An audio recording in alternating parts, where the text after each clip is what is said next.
घर चढ़ के मारब बरियारी रे छूट जी तो कैल रंगदारी रे घर चढ़ के मारब बरियारी रे तोरा बाप के न तोरा दादा के चिन्हबहु बेटा सब गोली मारबहु एगो गिनबहु तोरा बाप के न तोरा दादा के चिन्हबहु बेटा सब गोली मारबहु एगो गिनबहु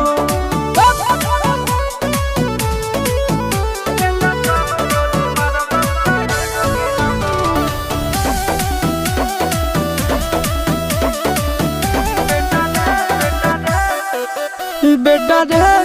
काटा से ठोक देबौ चिमनी के भाठा में झोंक देबौ देखबौ कवन बाप बचैतौ तोरा प्रशासन के गाड़ी भी रोक देबौ बेटा जी सुनो बेटा रे काटा से ठोक देबौ चिमनी के भाठा में झोंक देबौ देखबौ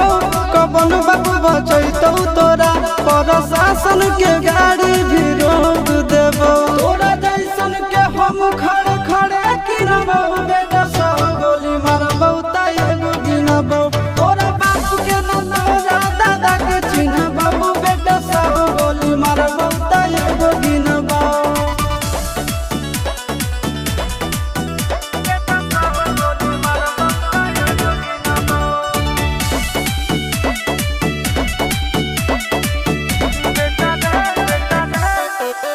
बेटा रे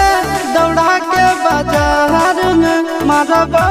गोली तोर कपार में रंगदारी जे करभी बिहार में गड़ देबौ गंगा जी किनार में इतना मार पड़तो न बेटा बेटा रे